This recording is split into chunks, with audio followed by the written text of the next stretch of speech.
E para falar agora sobre cidades responsivas, vamos convidar Bruna Araújo Candeia, que atualmente é arquiteta de negócios na empresa Imagem.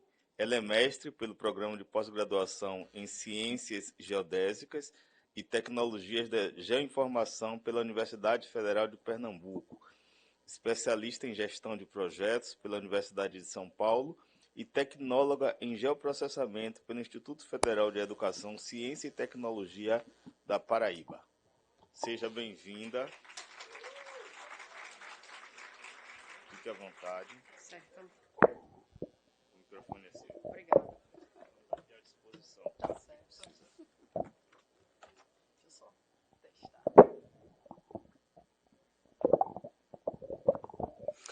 Olá.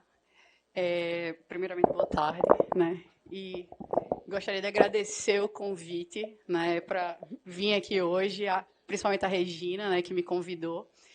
E como foi apresentado, eu faço parte do Grupo Imagem, né? E aqui pelo governo do estado é bastante conhecida, né? A gente é o representante do Sistema ArcGIS. E eu vou apresentar para vocês um pouquinho sobre um conceito, não sei se vocês conhecem, né? O evento fala de cidades resilientes e eu vou falar sobre as cidades responsivas. Só ver se já está disponível.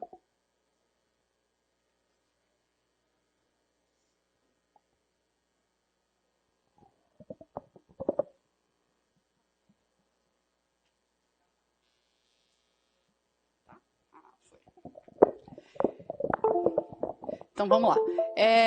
Eu vou deixar para explicar o título, porque vocês receberam no folder só cidades responsivas, tá? E ali está aparecendo índice humano, causa e efeito da cidade responsiva. Eu vou deixar para explicar isso no final, tá certo? Então, aqui é a agenda do que eu vou falar, vou apresentar para vocês e vamos começar. Então, antes de mais nada, acho que eu devo me apresentar, quem sou eu, né? Porque, além de eu ser imagem, eu também sou uma pessoa. Então, vocês estão conhecendo aqui Bruna. Bruna é paraibana, eu sou natural de João Pessoa. Na verdade, eu sou natural de Patos, no interior da Paraíba. Vivi a vida inteira em João Pessoa, né? Lá onde o sol nasce primeiro. E hoje eu vivo no Pernambuco, né? Eu vivo lá perto do Gonçalves, em Cabo de Santo Agostinho. Acho que todo mundo deve, talvez, muita gente conheça o Porto de Suape, fica lá na cidade que eu moro, um pedacinho. Eu sou mãe de Adamastor. Adamastor é essa coisinha aqui pequena que vocês podem ver, né? É um pit monster de 1 ano e 30 quilos. E como já foi apresentado no meu currículo, sou formada em geoprocessamento. Eu não gosto muito de dizer isso porque, principalmente num palco onde tem muitos geógrafos, às vezes os geógrafos não gostam das pessoas formadas em geoprocessamento. Existe uma certa rixa, mas vamos ver se eu consigo ficar à altura de vocês. Então, eu vou começar falando um pouco sobre cidade inteligente, cidade resiliente, cidade responsiva. Eu queria saber se alguém se arrisca a dizer a diferença. E aí? Dessas quatro significados. Ninguém? Então, vamos lá.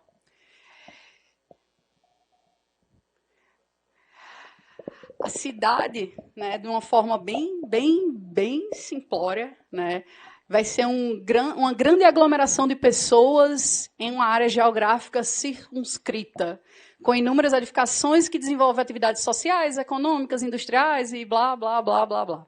Isso aí é um dos primeiros conceitos de cidade, e a gente vê que só tem coisas, tipo divisão geográfica, um limite, dinheiro, e acabou. De uma forma um pouquinho mais filosófica, começaram a falar que são projeções da sociedade sobre um terreno. Aí eles botaram a sociedade para viver num canto que não existia sociedade. Né? Antes, no conceito, você vê, não tem gente no conceito de cidade. Não consideravam as pessoas. Né? Aí depois eles, tem uma sociedade ali, vamos considerar essa galera. Aí O pessoal começou a estudar, não sei o quê, cidade inteligente, né? As smart cities e tudo mais. Aí a gente pensa Dubai, Hong Kong, esse pessoal.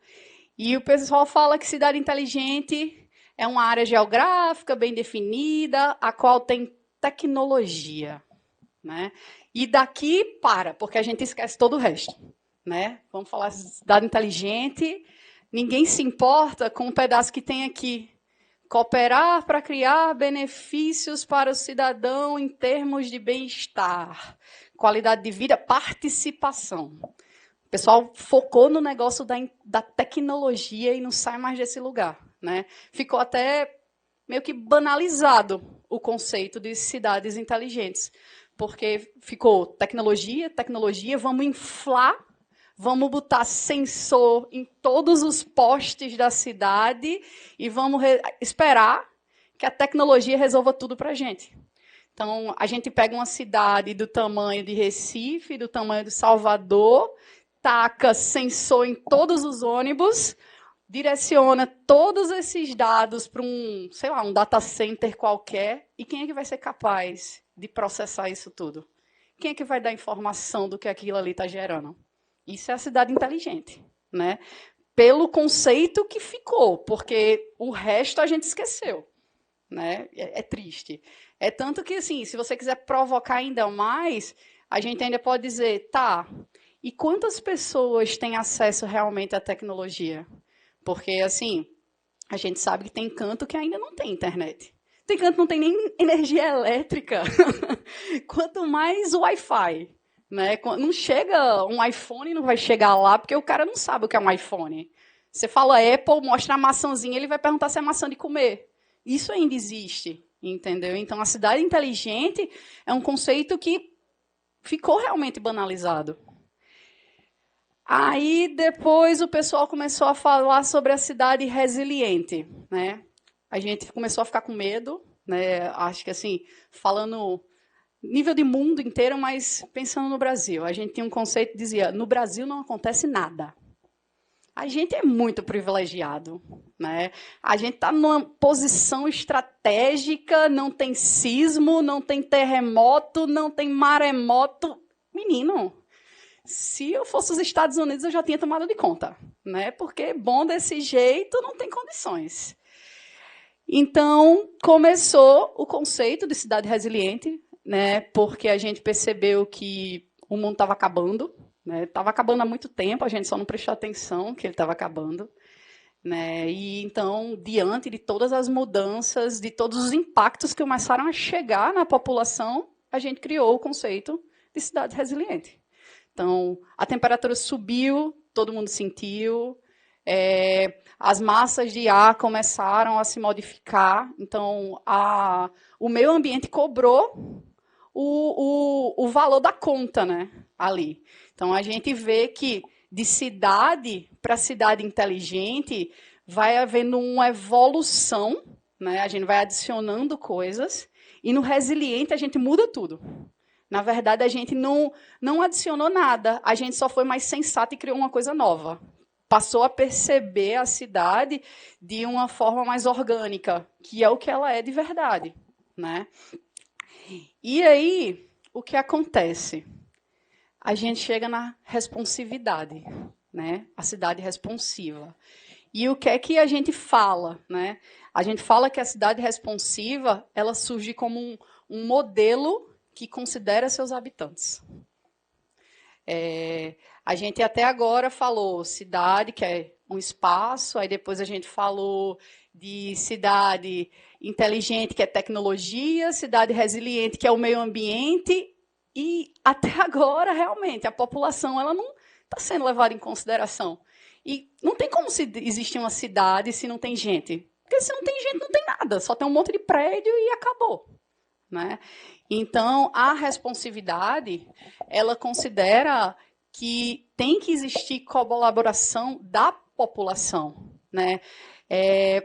A população ela tem que trazer o insumo. Não é só ter milhares de sensores na cidade. A população é um sensor.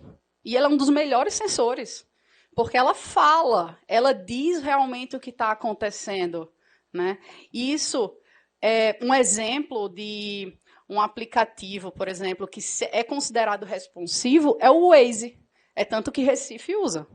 O Waze é uma colaboração de pessoas o tempo inteiro usando e abusando daquilo ali e informando para todo mundo tudo o que está acontecendo.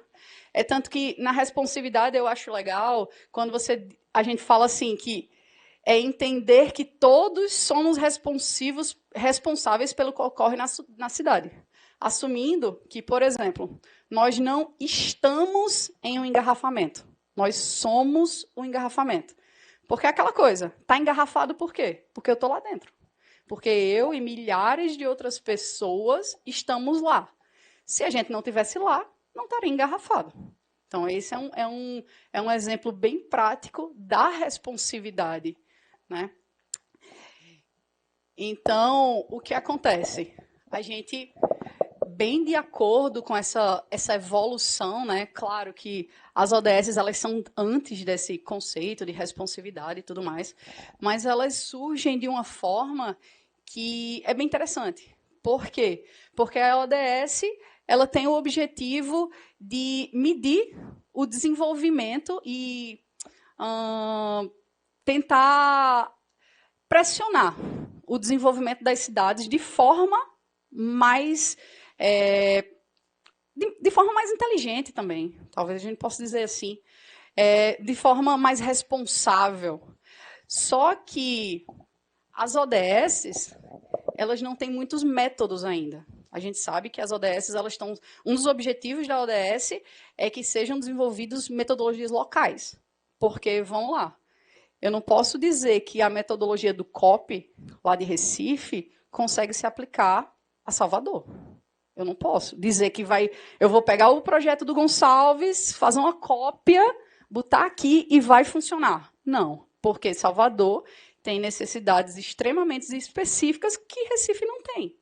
Assim como isso pode acontecer em qualquer lugar, né? Então, no discurso das ODS, tem essa peculiaridade que é o local. E é isso que sustenta a responsividade, porque a responsividade, ela exige que a população participe, e a população é o local. Ela que vai estar direcionando essa resposta e essa metodologia, ela que vai ser o calibrador, né? Então, a gente não pode nunca esquecer isso, tá? E aí, a gente chega no conceito de sociedade 5.0. Né? Não sei se alguém já ouviu falar da sociedade 5.0, mas ela é um conceito que ela é extremamente alinhado com as ODS. Ele vem lá do governo do Japão, de 2016. Eles têm lá é como se fosse uma secretaria, que é responsável pela tecnologia lá dentro.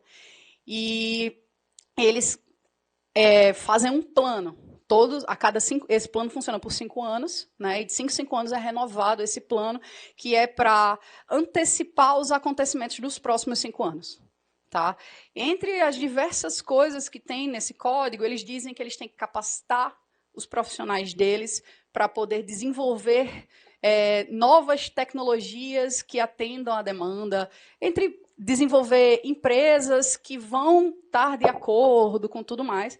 Mas uma das coisas que eles falam é que a evolução da sociedade deles, ela tem que ser centrada no ser humano.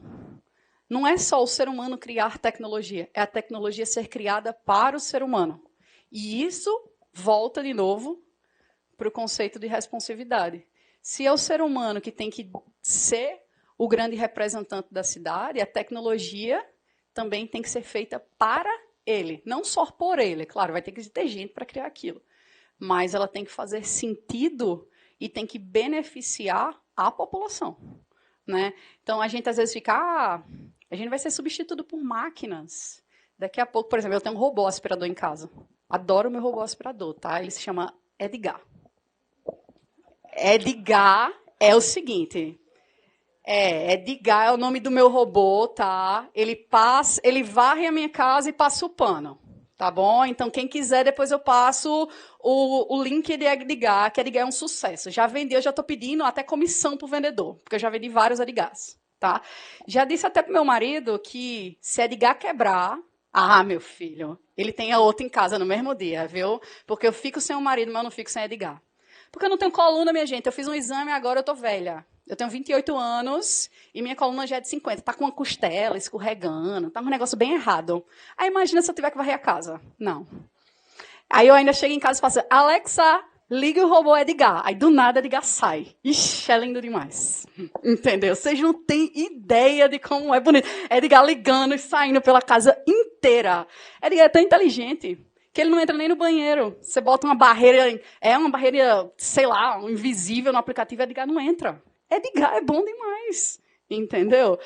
Mas, então, assim, a tecnologia é ótima, mas essa tecnologia aí, eu concordo, ela foi criada para mim, para eu ganhar qualidade de vida. Então, o tempo que eu não gasto varrendo a casa, eu gasto fazendo outra coisa. Isso aí é bom. Mas o que não é bom eu acho que eu nem sei, porque é tanta coisa que a gente gera o dia inteiro e não dá em nada. É tanto dado que a gente está gerando toda hora e não dá em nada.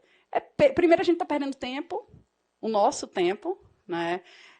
A gente está gerando informações que muitas vezes não são significativas. Tá? E estão sendo criadas coisas que, no fim, não geram retorno para a gente. Né? Então, a tecnologia ela tem que ser criada para a população, em benefício da população. Um exemplo, de novo, o COP. O COP, no final das contas, claro, ele gera uma campanha, ele gera uma visibilidade para a cidade do Recife. Mas qual é o objetivo dele? É que a população consiga ver lá que tem um painel e está dizendo, cara, sua casa é aqui, mas essa rua está alagada, não vai por ali, porque você vai ter um problema. Por exemplo, lá em Recife a gente sabe que tem, não sei se vocês sabem, mas tem vários túneis. Né? E tem vários casos, e sempre acontece, de começar a chover, o túnel encher, e tem gente que entrar com o carro inteiro dentro do túnel cheio de água. Já aconteceu. Entendeu? Então, assim, a tecnologia é para evitar isso. Então, é uma tecnologia voltada para a população. Tá? Então, a Sociedade 5.0, ela objetiva isso, desenvolver tecnologias para a população, olhando para a população. Tá? E o que a gente pode tirar disso? Que as geotecnologias elas podem funcionar como um framework. Né? É um framework valiosíssimo, não só para as cidades responsivas, mas para cidades resilientes, para cidades inteligentes, para sociedades, para quem quiser, até para Edgar, ele é necessário, porque Edgar tem que aprender a mapear a minha casa. Quando eu digo para Edgar não entrar no banheiro, ele tem que saber onde é o banheiro. Então, ele é inteligente. Até para Edgar ele funciona.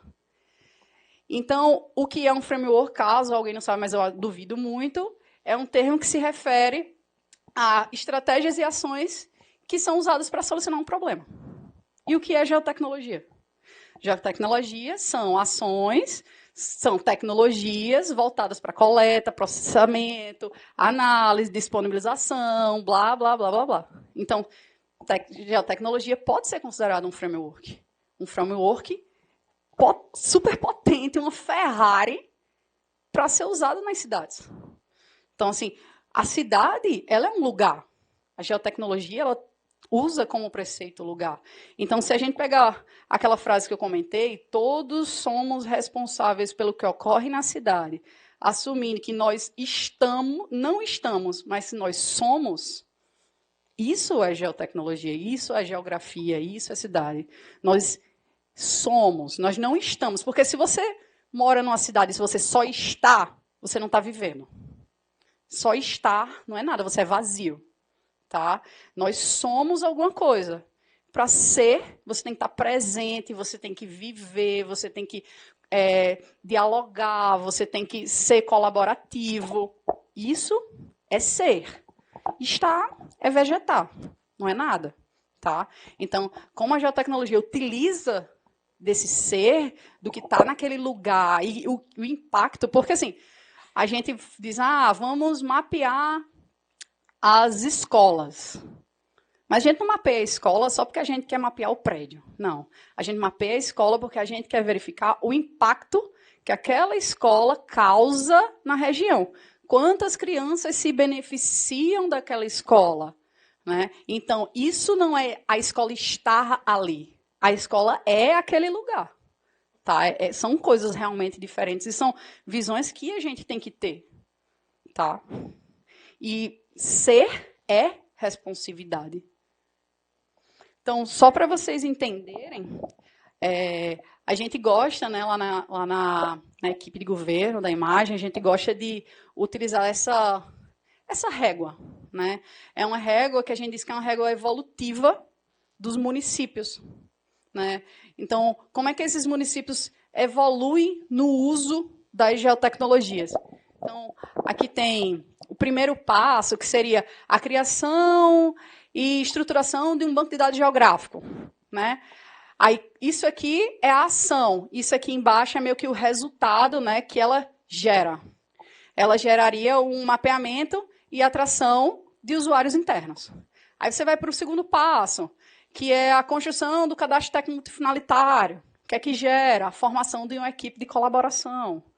Aí, terceiro, o engajamento, a estruturação de um WebGIS, gera a disponibilização de ferramentas, né, e análise. Aí depois a gente tem a criação de um portal de dados aberto, disponibilização de serviços e aplicações.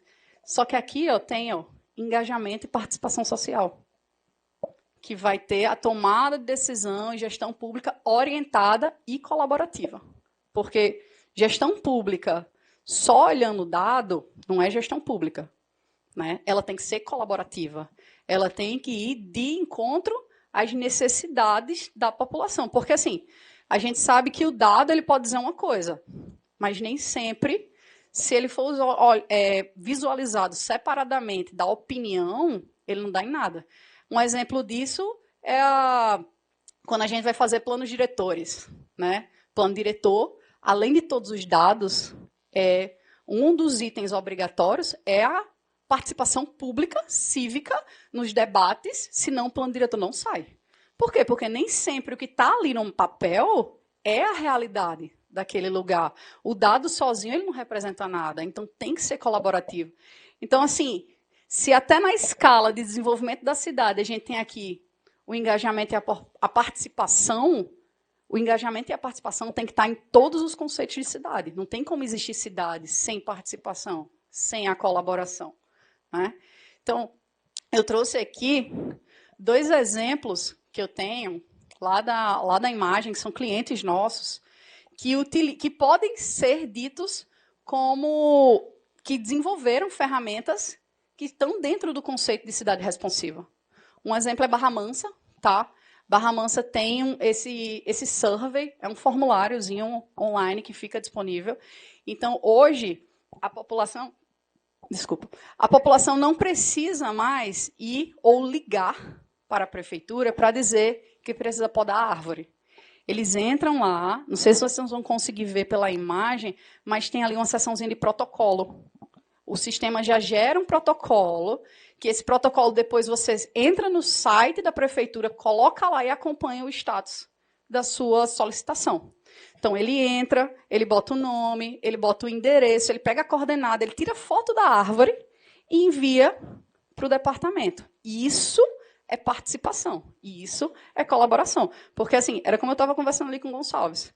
Numa cidade do tamanho de Recife, numa cidade do tamanho de Salvador, o poder público, ele sozinho, não tem. A gente pode ter os melhores servidores, as melhores pessoas, mas eles sozinhos não conseguem resolver os problemas da cidade. A população ela tem que também dizer, ela tem que dar a contrapartida dela. Afinal, ela existe naquele lugar. Né? Então, não tem como ser só.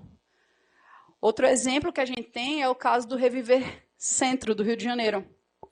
Nesse projeto, não sei se vocês já chegaram a ver, ele foi muito parecido com um projeto de planejamento urbano, né, de plano diretor e tudo mais. E a primeira etapa dele era um survey, onde a população ela entrava e ela tinha que responder questões do tipo: você viveria nesse bairro do centro? Você viveria nesse prédio?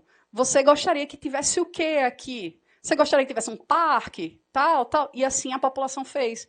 E agora o projeto de revitalização do centro está sendo feito levando em consideração o que a população gostaria que tivesse ali.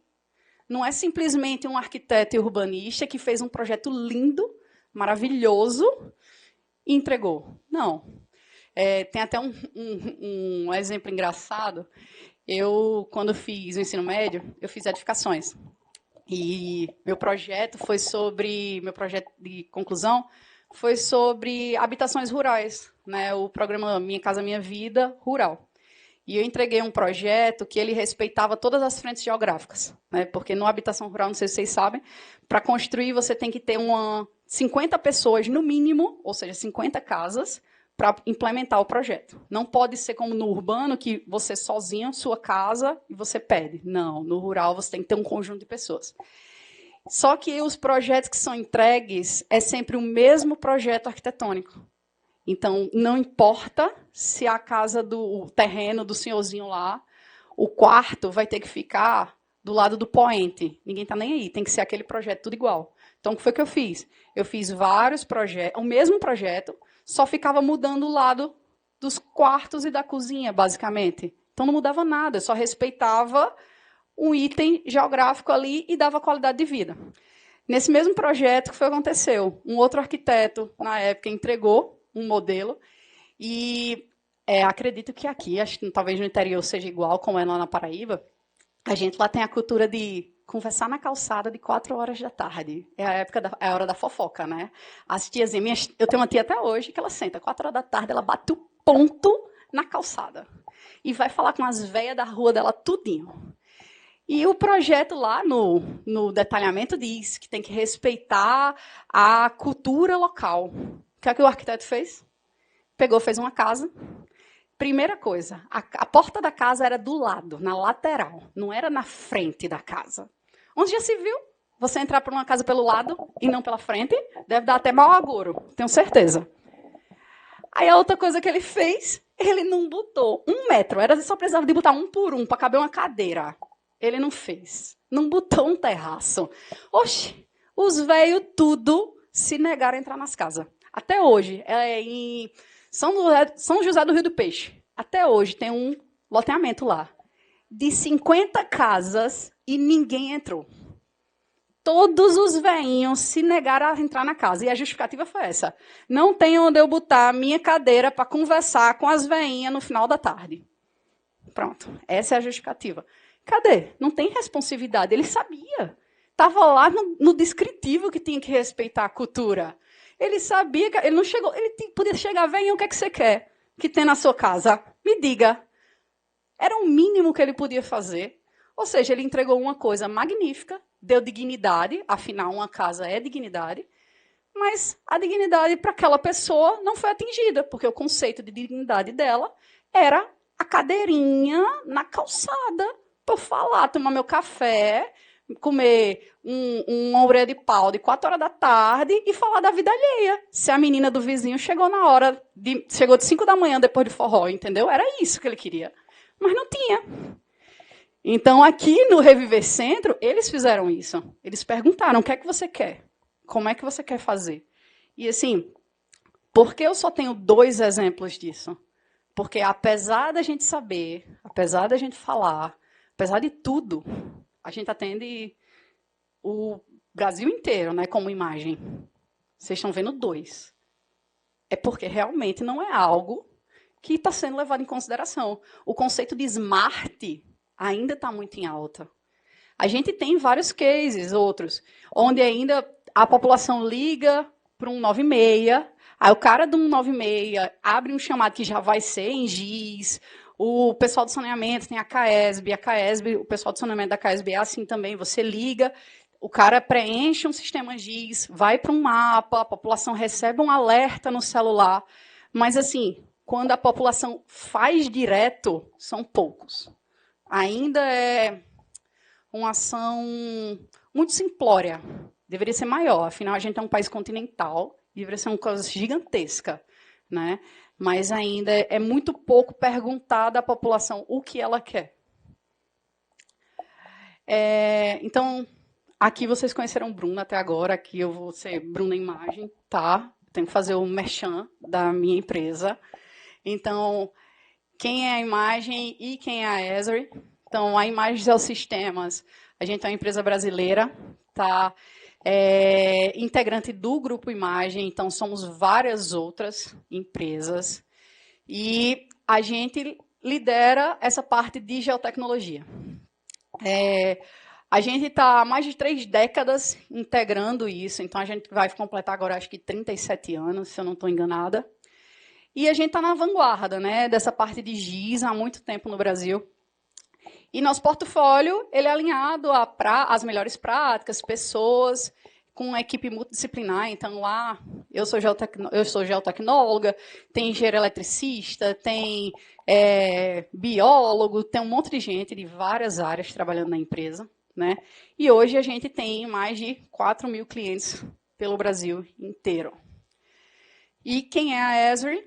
A Esri nós somos distribuidores da Esri, então nós somos exclusivos aqui no Brasil. Tá? É a dona do sistema ArcGIS, esse aqui é o Jack. Por exemplo, eu queria ser filha do Jack. O Jack não tem filho, é milionário, certo? Tô doida para ser herdeira do Jack. Se alguém souber o número, por favor, me avise, tá? Porque eu queria, daria continuidade muito bem ao serviço dele. Mas é uma tecnologia que está presente em mais de 350 mil organizações no mundo, certo? A gente é considerada a maior empresa de geotecnologia do mundo. Ela está na Forbes, está em vários lugares, né? E aqui é um exemplo de alguns dos nossos clientes. Acho que nesse slide aqui só tem... todos são do governo, mas a gente está também nas empresas privadas, tá? Então, telecomunicações, bancos, Natura, Magazine Luiza, tem várias outras empresas que também trabalham com a gente. E só para explicar para vocês por que eu digo que essa apresentação é índice humano, relação de causa e efeito. Porque, no fim, a gente sabe que a gente tem um índice e um indicador, né? O indicador são várias medidas e depois com elas a gente junta e gera o índice para tomar decisão. Então, espero que vocês concordem comigo em dizer que, no fim, a população é um índice.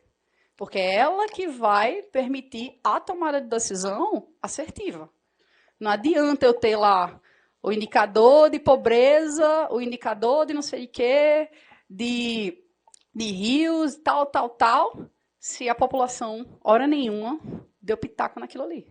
Então, no fim, a população é um índice, e ela é um índice, ao meu ver, é um dos mais importantes para tomar a decisão e na formação das cidades.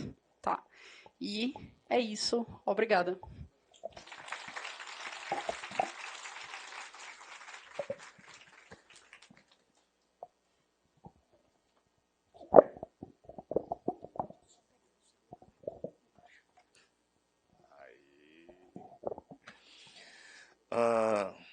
Nós queremos agradecer à mestra Bruna Araújo Candeia pela preciosa contribuição ao nosso evento.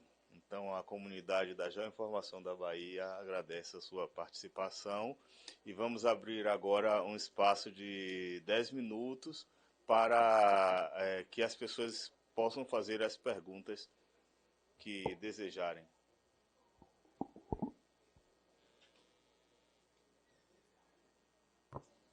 Carlos.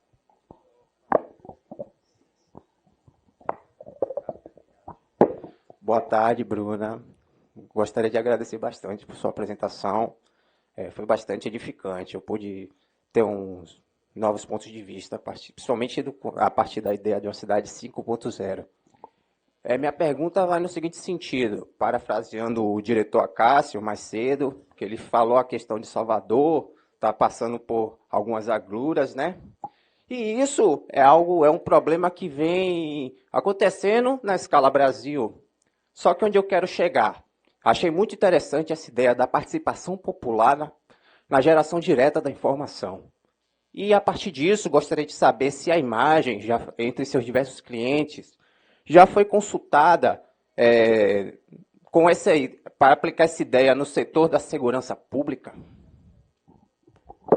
Olha, a gente trabalha, tá, com a segurança pública, mas o que eu posso lhe dizer é o seguinte: a gente, como imagem, a gente não vai interferir, a gente não pode, né, interferir na metodologia nem na forma de fazer nada, né? Se eles procuram a gente pode dizer melhores práticas, pode mostrar o que outros lugares estão fazendo, né?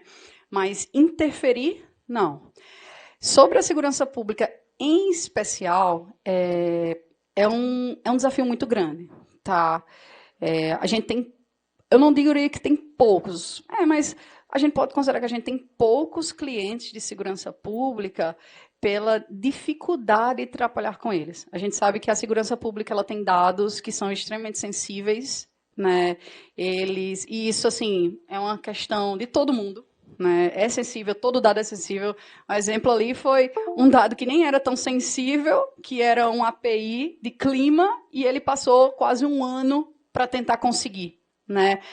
E, além disso, a gente sabe que a segurança pública tem outros fatores. Tem um fator político muito forte, né? E nem tudo a gente quer, eles querem que esteja disponível, que a população opine. Então, assim, não é por falta de iniciativa do nosso lado, de dizer, coloca talvez a opinião pública, vamos fazer um formulário para a população fazer uma denúncia, fazer isso. Mas, assim, a gente vai esbarrar em muitas questões. LGPD, a questão do próprio alvoroço, de coisas que podem ser mentira, também, denúncias falsas. Então, assim, não, querer a gente quer muita coisa, né? Mas, no caso da segurança pública, em especial, é muito mais delicado de ser tratado. Muito obrigado. Lucila Araújo.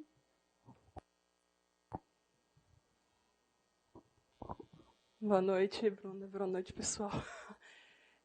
Eu achei muito interessante o conceito de cidades responsivas, mas eu queria saber uma opinião sua a esse respeito, porque existe muita burocracia entre o governo e a população. Aí eu fico perguntando como é que vai construir essas cidades responsivas com tanta burocracia. Então, por exemplo, uma mãe quer que seja criada uma creche para cuidar do seu filho, ou tem várias áreas que a gente pode estar questionando isso. Como você acha que isso vai ser construído? E outra coisa que eu esqueci de dizer, também a questão do acesso. Você falou que tem lugares que nem sequer tem um Wi-Fi, então existe também uma questão de desigualdade que influencia bastante.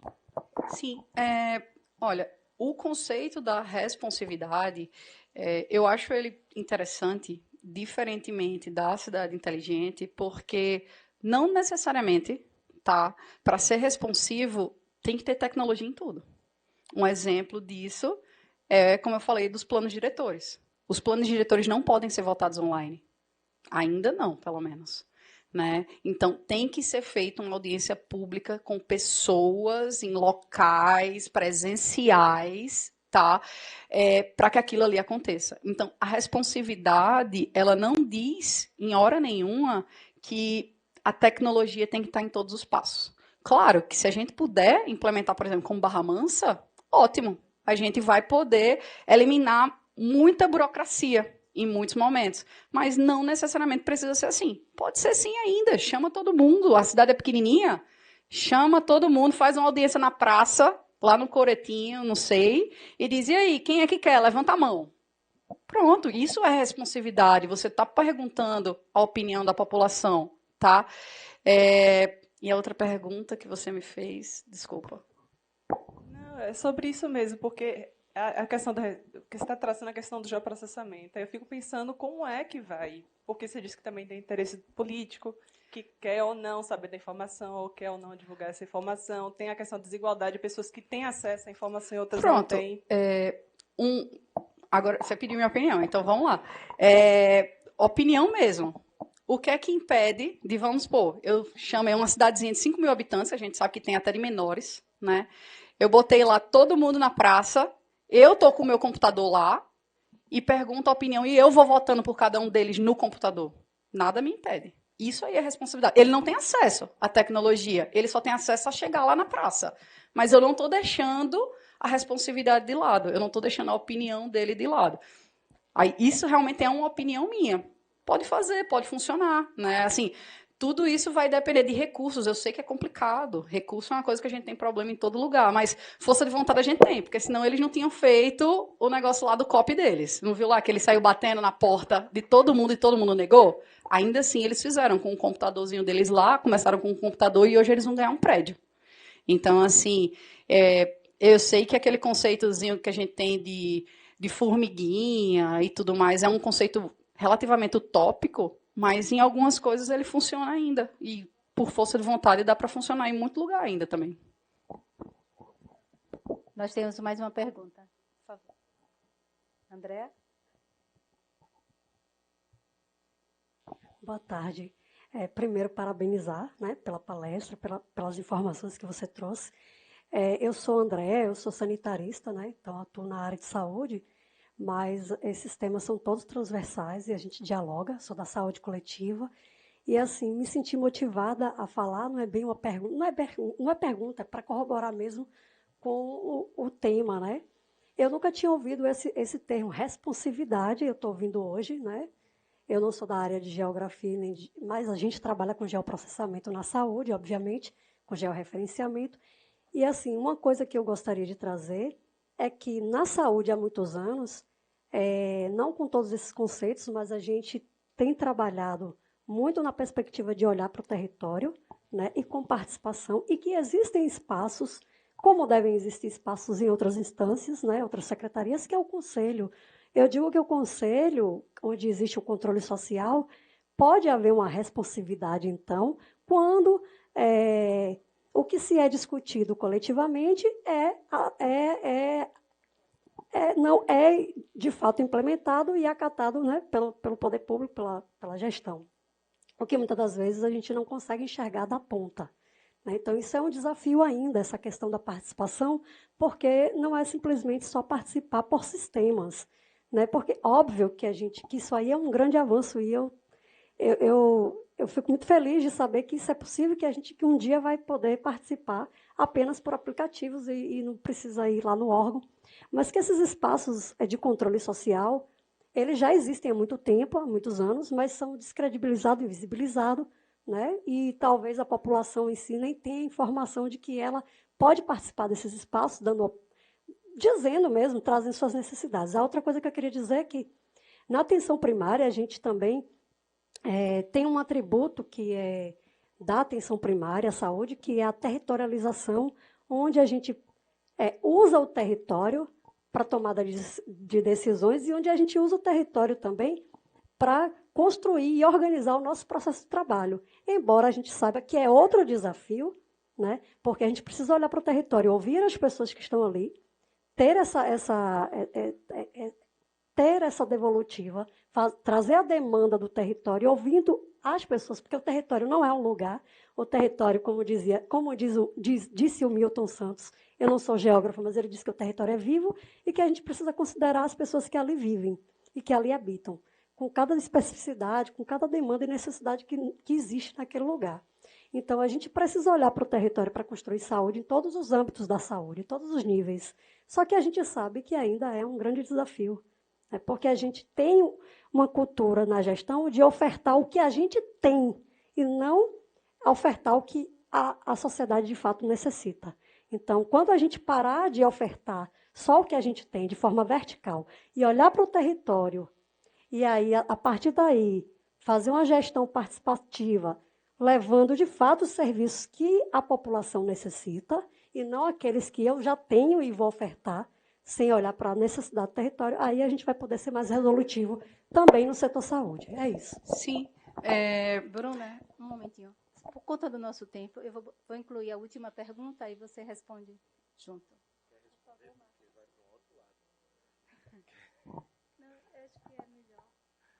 Bom, boa tarde, parabéns, Bruna. Eu sou o Marcos, professor da UESC.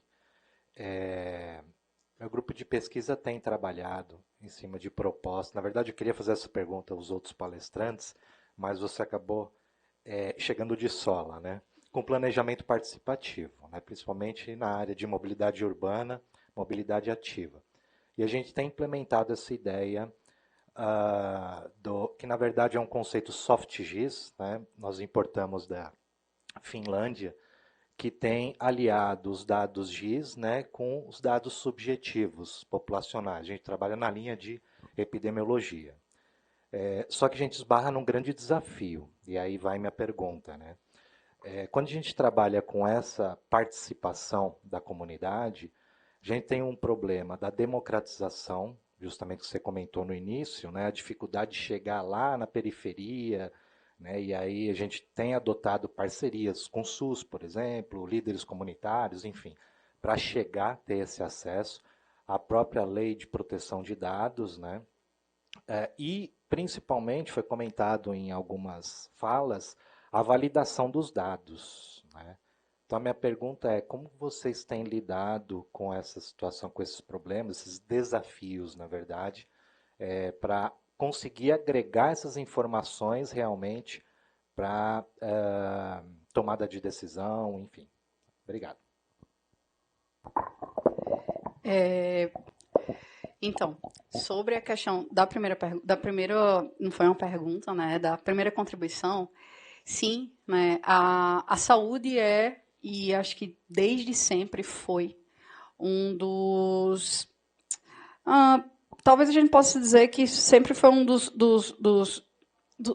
principais, né, na obtenção de dado em relação à sociedade. Né? Nada se compara ao que eles fazem, que é bater de porta em porta e perguntar, e aí, você está bem? Tem quantas pessoas aqui? Qual é o seu histórico familiar? Até hoje, né? Pelo menos lá onde eu moro, na casa dos meus pais também, em João Pessoa, os agentes de saúde batem de porta em porta e acompanham. É tanto que é um dado que, acredito eu, por exemplo, quando eu fazia pesquisa, né, na graduação, eu sempre ia bater na porta da Secretaria de Segurança Pública, ou na Secretaria de Saúde, e acho que eles tinham ódio da minha cara, porque eu acho que eu ia lá de 15 dias, pedir a mesma coisa. E os dados dessa semana, como é que tá? Eu sei que eles não podem dar tudo, afinal, principalmente agora, LGPD, isso é proibido, mas, assim, os dados deles são muito completos. Né? Eu acho que chega a ser um dos mais completos de todos, porque eles sabem tudo. Eles sabem quantas pessoas moram, eles sabem a idade de todo mundo, eles sabem se o cara tem um dedão a menos, eles sabem absolutamente tudo. Quais exames ele fez no ano, eles sabem tudo. Então, assim, é sempre um dos dados mais procurados. Né? E uma das, já pegando a sua, né, e é o que vocês já estão fazendo, é a colaboração. Né? Eu acho que eu posso dar um exemplo de uma coisa que a gente está fazendo, e até vai de encontro com a pergunta da moça anterior. A Prefeitura de São Paulo, né, eles têm lá um sistema que se chama CISRUA. Eles estão implementando, eles já tinham, né, era um projeto social, né, na administração lá, e para atender a comunidade que mora na rua. Então, eles preenchem um formulário de todos os moradores de rua. E esse formulário, ele eram 17 páginas. Imagina um pobre desse povo, no meio da rua, batendo de morador de rua e morador de rua, para preencher 17 páginas. Entendeu? Ele já tem que fazer todo um trabalho de acolhimento com aquela pessoa que está na rua, um trabalho psicológico, e ainda fazer o cara responder 17 páginas de pergunta é muita coisa. Entendeu? Então, o que foi que a gente fez? A gente criou um survey, é um formulário online, onde a gente vai, a partir das respostas, o sistema vai mudando. Então, se o cara diz não tem que passar pelo resto. Ele já filtra para a pergunta, então vai reduzindo isso. Entendeu? Então, é até uma forma de como é que a tecnologia vai chegar. O agente público, ele está chegando. Ele tem a tecnologia. Então, ele participa e ele entra com o dado. Tá? Isso é uma das formas. E na hora, para LGPD é dizer, o seu dado está aqui. A saúde não tem problema com isso, né? Porque não vai sair, aquele dado não sai de lá. Tem toda uma parte diferenciada, mas é pedir a permissão mesmo. Assim, no caso dos nossos, a gente tem alguns portais nossos que, quando o usuário vai imputar alguma informação, antes de tudo, estoura um pop-up na tela. Saiba que essas informações você está cedendo, tal, você está de acordo? Quando ele clica no OK, passa.